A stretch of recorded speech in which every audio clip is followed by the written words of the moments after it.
G'day everybody, my name is Elliot Waters and you're listening to the Dysregulated podcast. As always, thank you for tuning in. Today's episode is just a quick one because I'm breaking the rules, okay? I'll explain in a minute, but I'm breaking the rules, so I've got to get in and got to get out. So this is going to be a nice, swift, quick episode, or at least that's the plan. We'll see how we go. All right, so a few people have messaged and asked, quite rightly, what's the story, Elliot? What's the story? Are you in ISMHU, the Intermediate State Mental Health Unit? Are you on the psych ward there or what? What's the story? The last episode kept us hanging. Now, I didn't do that on purpose.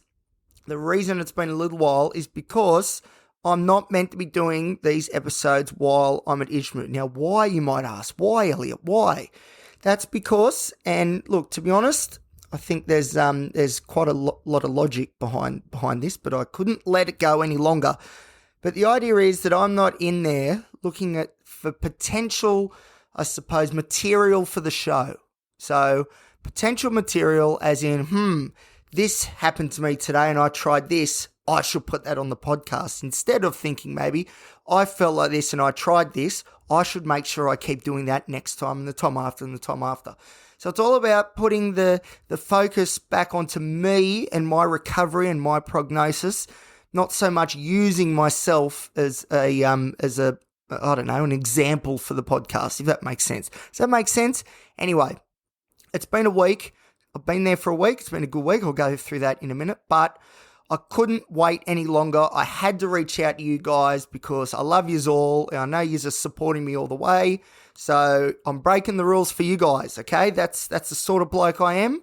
I'm breaking the rules for you guys. But yes, although I am breaking the rules, I definitely see the logic in it and I sort of agree. So I'm trying to, like I said, I'm in quickly and out quick with this episode, and then we'll go back to what we were doing. Now, what were we doing? That's a great question. So I've gone to ISMHU. I'll be talking more about this in a future episode, the goals of the admission. But one of the goals certainly is to get back into some healthy habits. Now, I'm happy to report that me going to the gym is becoming habitual again. I've been 7 days in a row. This is what I do. I get really, really keen on something and I go full hammer, foot to the floor, and then I burn out very quickly. So the good news is I'm back at the gym and that's great and I'm feeling good about that. That's really good. And 7 days in a row, on the surface might seem like a good thing, but I'm a little bit worried that we're going to get all burnt out and stuff.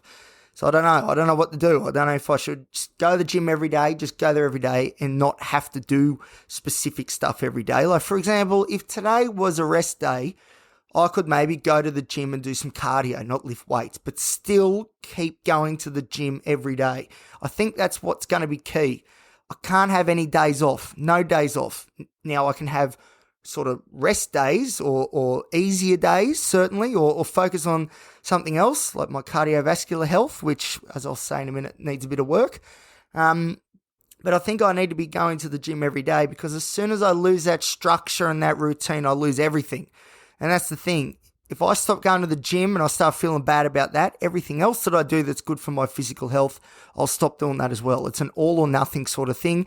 Everything with me is all or nothing, that very black and white thinking that a lot of us have, and I certainly do.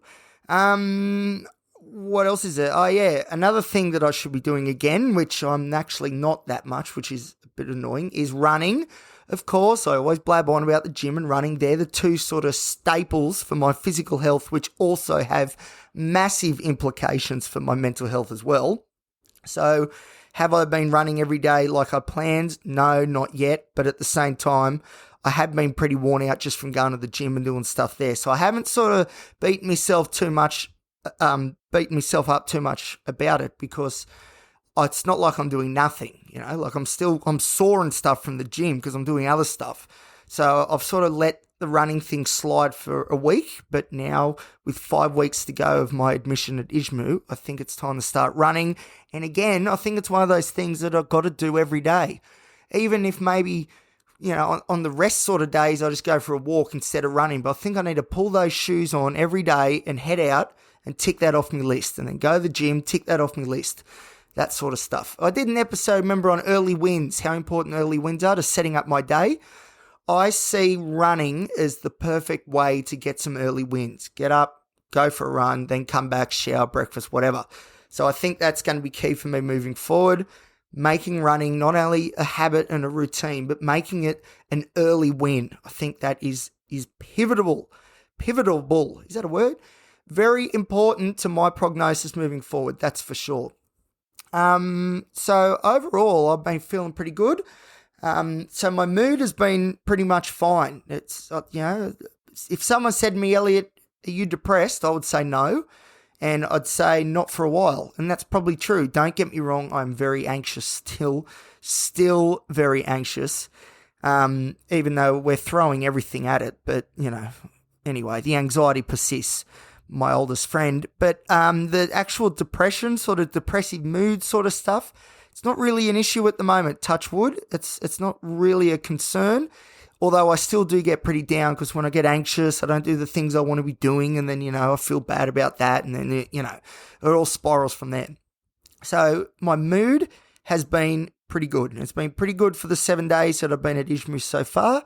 Of course, I've been there before, so I sort of knew what I was going into or what I've been going into. But at the same time, it's important to report that my mood is tracking okay. But the anxiety, though, is still a problem. Still unable to move the needle too much on that one.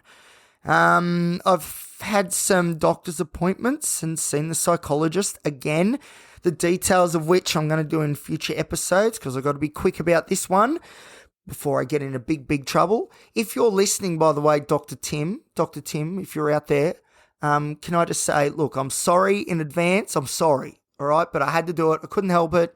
I'm just a human, all right? I'm just a man. This is all I could do. 7 days. I had to get back and talk to all my people. So the week's been going okay. Another good thing about ISMHU that's very important for my mental health, but physical health as well, is a good diet. So, I'm having meals prepared for me while I'm in here, and they're all healthy. They're all healthy options. What's been hard is when I've had time off the ward to go to work and stuff like that, because I'm still going to work, which is great. That's one of the best parts of ISMHU is that you can still stick with your routine. So I can go to the gym, my gym at for those that know, at Katara. That's across town. I can still go there and there's no dramas. I can still go to work, no dramas. So it's really good because it's all about sort of, not limiting yourself and those routines you've already got in place. It's about adding to the good, healthy routines and habits. So that's why ISMHU is a perfect fit for me because it's not really about medication anymore. Which again, future episodes, I'll explain that. But it is certainly about getting some healthy, positive coping mechanisms, some healthy habits and strategies and routines in place, which I desperately need. So diet is another one. And while I'm at ISMHU, my food intake is great. But as I said, or as I was going to say, it gets a bit complicated when I'm on the outside. I don't like saying that because it's not like I'm in jail, but, on the outside is McDonald's and on the outside is KFC and, the servo with energy drinks. And these are all things I'm trying to cut out completely. Energy drinks have got to go because there's too much caffeine in my system, in my routines, which is definitely making my anxiety worse.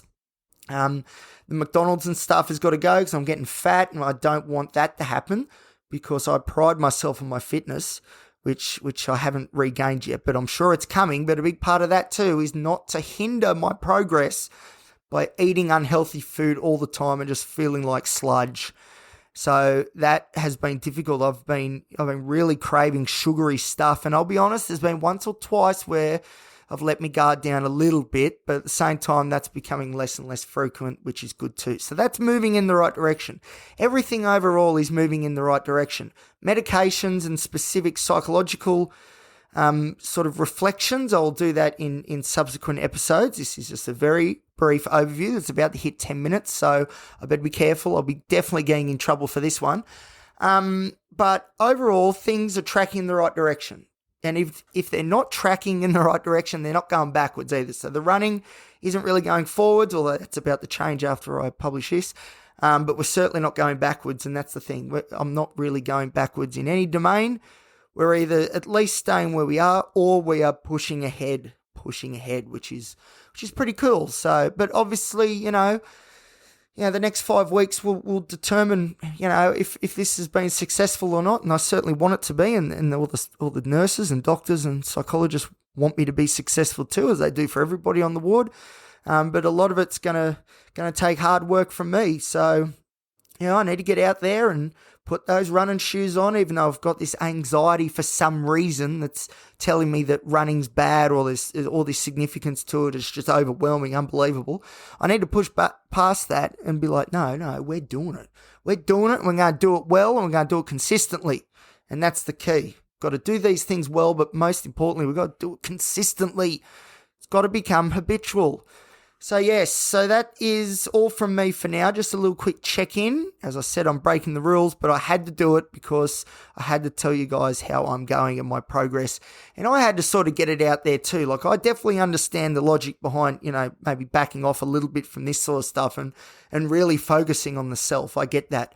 But this podcast was started and it still fulfills this role as well today.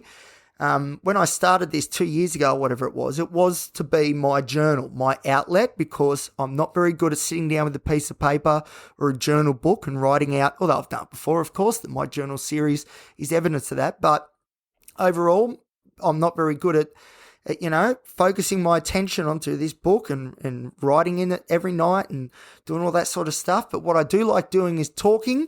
And so I thought, right, and this is what I've continued to do.